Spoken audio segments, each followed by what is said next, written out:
시간 우리에게 주시는 하나님의 말씀 여호수아 11장 1절에서 15절 말씀 구약성경 337쪽입니다.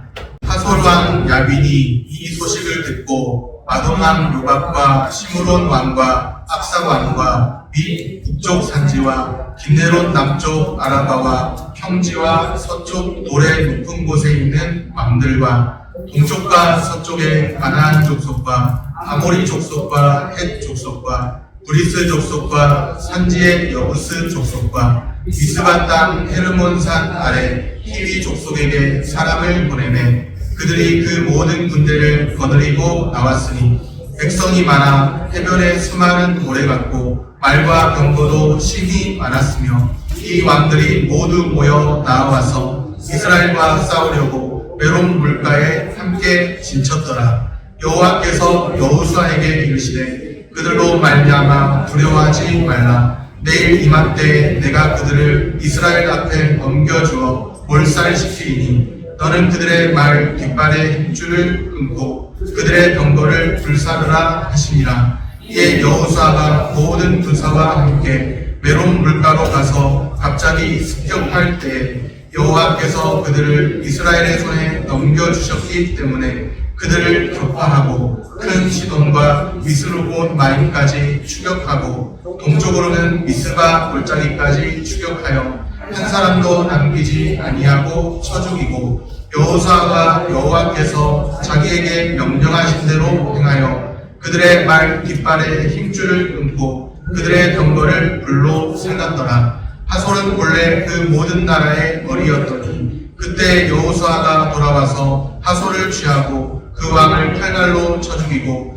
그 가운데 모든 사람을 칼날로 쳐서 진멸하여 호흡이 있는 자는 하나도 남기지 아니하였고 또 하솔을 불로 살랐고 여호수아가 그 왕들의 모든 성읍과 그 모든 왕을 붙잡아 칼날로 쳐서 진멸하여 바쳤으니 여호와의 종 모세가 명령한 것과 같이 하였으되 여호수아가 하솔만 불살랐고 산 위에 세운 성읍들은 이스라엘이 불사르지 아니하였으며 이 성읍들의 모든 재물과 가축은 이스라엘 자손들이 탈취하고 모든 사람은 칼날로 쳐서 멸하여 호흡이 있는 자는 하나도 남기지 아니하였으니 여호와께서 그의 종 모세에게 명령하신 것을 모세는 여호수아에게 명령하였고 여호수아는 그대로 행하여 여호와께서 모세에게 명하신 모든 것을 하나도 행하지 아니한 것이 없었더라. 아멘.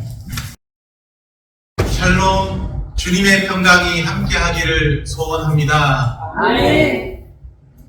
우리가 계속 여호수아를 살펴보는 중에 있습니다. 이제 여호수아가 가나안 정복이 거의 마무리되려고 하는 시점인데요. 여호수아서의 내용은 크게 두 부분으로 구분됩니다. 전반부는 가나안 땅 정복입니다. 후반부는 가나안 땅 분배에 관한 내용이죠. 우리는 지금 가나안 정복 전쟁을 살펴보고 있죠. 여호수아와 이스라엘이 가나안 땅을 정복한 순서가 있습니다. 가나안 땅을 정복할 때 가나안 땅을 어떻게 정복해 갔는지 그 순서가 있는데요. 가나안 땅이 있다고 했을 때 이제 갈릴리 요단강 사이가 이스라엘 땅의 큰 줄기 중심축과 같습니다. 갈릴리 호수, 그 다음에 요단강, 그리고 사해, 이렇게 갈릴리 호수, 요단강 사이가, 그리고 요단강 동편, 서편이 있는데요. 요단강 동편에서 서편으로 와야 요단강 서편이 가나안 땅입니다. 그런데 요단강을 건너서 이제 가나안 땅을 정복하게 되는데 먼저는 가나안의 중부를 쳤다는 거죠. 중앙부를 점령하고 중앙부를 점령하면서 남과 북이 연합하는 것을 막는 거죠. 중앙부를 점령하고 나서 그 다음에 남부를 점령하고 중앙부 치고 남부 치고 남은 것은 이제 북부를 점령하는 그런 순서가 이제 가나안 땅 정복의 순서입니다. 남부 전투가 우리가 지난 시간에 살펴본 기브온 전투로 유명하다면 북부 전투는 메론 물가 전투로 잘 알려져 있습니다. 가나안 땅이 전부 전투인 거예요. 가나안 땅을 정복하는데 그냥 하나님의 약속 붙들고 그 땅으로 들어가기만 하면 저절로 그것이 다 들어오는 것이 아니라 전투를 치러야 하는 겁니다. 치열한 전쟁을 해야 됩니다. 가나안 땅 원주민이 그냥 내줍니까? 잘 안 내주죠. 그냥 안 내주죠. 치열한 싸움을 하게 됩니다. 가나안 땅을 정복하게 됩니다. 치열한 싸움을 합니다. 그런데 그 치열한 싸움을 통해서 여호수아와 그 세대의 사람들이 가나안 땅을 정복했듯이 오늘 우리도 주님이 주시는 승리를 마음껏 누리며 사시기를 소원합니다. 네. 우리 삶에도 하나님이 주시는 그 승리를 마음껏 누리기를 원해서 사실 이 가나안 땅 정복에 관한 여호수아서를 살펴봅니다. 여호수아와 그 세대 사람들이 하나님의 약속을 신뢰하고 가나안 땅을 정복했던 거죠. 우리의 삶에서 하나님의 말씀을 신뢰하고 하나님이 주시는 승리를 경험하는 역사가 있게 되기를 소원합니다. 아까 북부 전투는 메론 물가 전투라고 했죠. 남부 전투는 기본 전투. 북부 전투 이름이 있어요. 북부 전투는 메론 물가 전투. 남부 기본 전투. 북부 메론 물가 전투. 지금 메론 물가에서 심상치 않은 상황이 전개되고 있습니다. 4절, 5절 말씀입니다. 그들이 그 모든 군대를 거느리고 나왔으니 백성이 많아 해변에 수많은 모래 같고 말과 병거도 심히 많았으며 이 왕들이 모두 모여 나와서 이스라엘과 싸우려고 메론 물가에 함께 진쳤더라. 메론 물가에서 심상치 않은 전쟁의 기운이 일어나고 있는 거예요. 해변에 수많은 모래 같고 말과 병거도 심히 많은 무리가 있습니다. 그 무리가 메론 물가로 총집결하고 있는 거죠. 뭐 하려고요? 이스라엘과 싸우려고 메론 물가에 함께 진쳤더라. 이스라엘과 싸우려고 가나안의 왕들이 모여가지고 연합군을 이루어서 이스라엘 대적하려고 메론 물가에 모였다는 거예요. 이스라엘과 생사를 건 일전을 치르려고 합니다. 살든지 죽든지 생사를 건 일전. 여기서 지면 죽는 거고 여기서 이기면 사는 것입니다. 이스라엘과 생사를 건 일전을 치려고 메론 물가에 집결했습니다. 그러나 이스라엘을 지키시는 분은 누구예요? 여호와 하나님이시죠. 주님이 지키시기 때문에 많은 군대가 사방으로 우겨싸고 주님이 지키시기 때문에 미리 염려할 필요 없습니다. 미리 불안할 필요 없습니다. 우리는 자주 미리 염려해요. 미리 불안해요. 사건이 발생하지도 않았는데 미리 짐작하고 추측해서 미리 염려하고 불안해하고 아직 사건이 발생한 게 아니거든요. 그런데 아마도 이렇게 되지 않을까. 미리 염려하고 미리 불안해하고. 그런데 우리를 지키시는 분이 누군가? 우리에게 주어진 형편, 상황을 볼 것이 아니라 우리를 지키시는 분이 누군가? 신앙은 이것을 잘 봐야 합니다.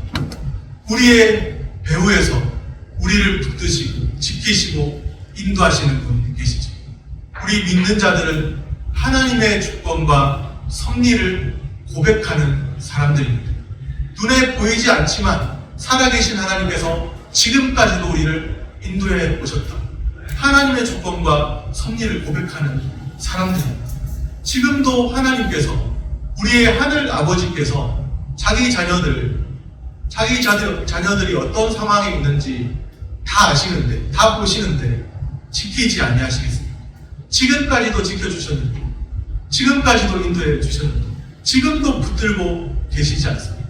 우리의 하늘 아버지가 자기 자녀들을 여전히 지키시고 자기 백성과 함께 하십니다. 가나안 국방 군대의 중심에는 보니까 하솔 왕 야빈이 있습니다. 10절에 보면 하솔은 본래 그 모든 나라의 머리였더니, 머리라는 이제 우두머리 같은 그런 하솔 왕 야빈은 당시 가나안 땅의 최고 지도자였습니다. 지략도 뛰어난 사람이었죠.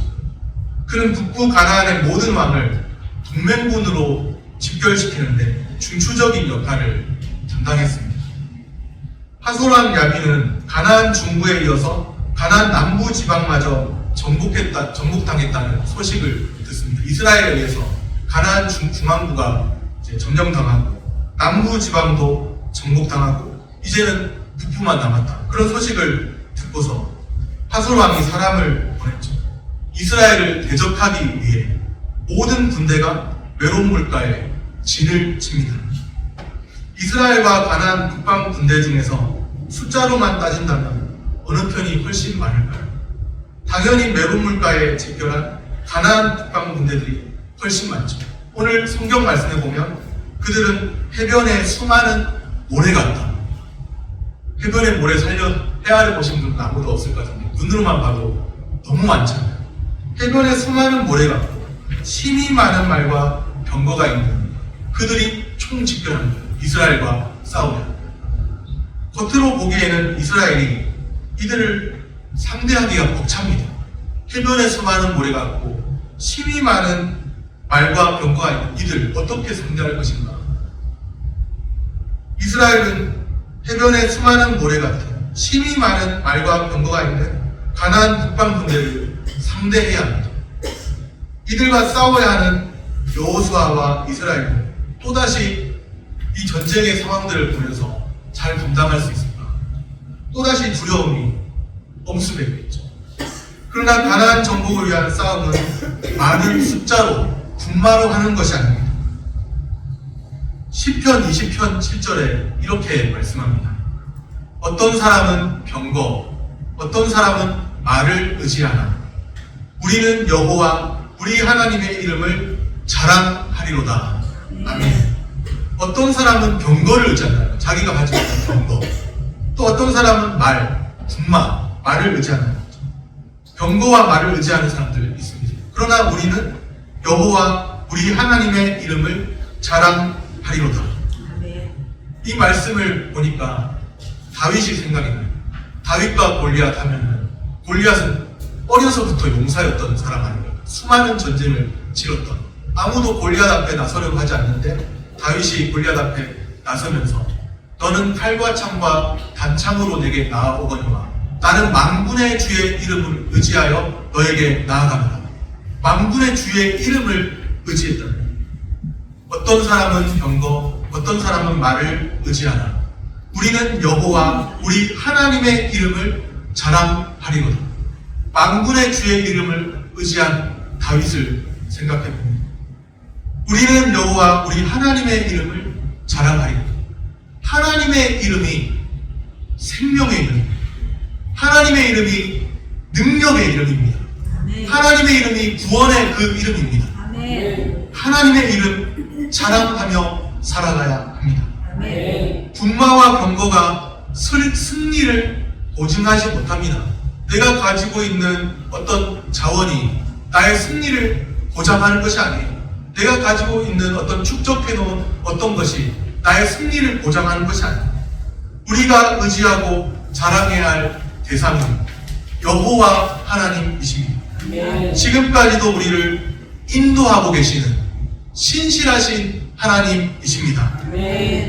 그런데 사람들은 종종 주어진 상황을 보면서 속을 때가 있죠. 의지해야 할 대상을 의지하지 않습니다. 오히려 의지하지 말아야 할 대상을 의지할 때도 있습니다. 군마를 의지하거나 병거를 의지하거나. 오늘 우리는 어떤가요? 승리 주시는 주님을 철저히 의지해야 합니다. 신앙은 하나님 의지하는 것. 다시 한순간 다른 곳에 곁눈질해도 다시금 하나님께로 시선을 고정시키고 하나님 바라보면서 하나님 의지하며 사는 것입니다. 승리 주시는 주님을 철저히 의지해야 합니다. 오직 주님만을 철저히 의지하면 주께서 승리를 주십니다. 우리 주님 철저히 의지하며 사는 오늘 하루 우리의 남은 생에 되기를 소원합니다. 여호수아와 이스라엘이 처한 상황으로만 보면 확실히 두려워할 만한 상황입니다. 메론 물가에 총집결한 가나안 북방 군대, 그 군대의 수를 헤아려 보거나 그 군대를 보면은 충분히 여호수아와 이스라엘이 두려움을 갖기에 너무도 충분한 그런 상황이었습니다. 이때 여호와께서 여호수아에게 말씀하시죠. 승리에 대한 확신을 주십니다. 두려워할 수 있는, 염려할 만한 그런 상황 속에 주께서 나타나셔서 승리에 대한 확신을 주십니다. 6절 말씀입니다. 여호와께서 여호수아에게 이르시되 그들로 말미암아 두려워하지 말라. 내일 이맘때에 내가 그들을 이스라엘 앞에 넘겨주어 몰살시키리니 너는 그들의 말 깃발에 힘줄 끊고 그들의 병거를 불사르라 하시니라. 아멘. 여호와께서 여호수아에게 이르시되 그들로 말미암아 두려워하지 말라. 그 군대를 보면은 충분히 두려워할 수 있고 어쩌면 두려워했던 것 같아요. 하나님께서 다 아시기 때문에 그들로 말미암아 두려워하지 말아라. 그렇게 말씀하시면서 내가 그들을 이스라엘 앞에 넘겨주어 몰살시키겠다. 그렇게 말씀하십니다. 내가 그들을 이스라엘 앞에 넘겨주어 몰살시키리. 가나안 정복에 관한 확실한 약속은 이 정복 전쟁을 시작할 때 주어진 게 아니고 정복 전쟁을 시작하기도 전에 이미 주어졌습니다. 여호수아 1장 6절에 강하고 담대하라.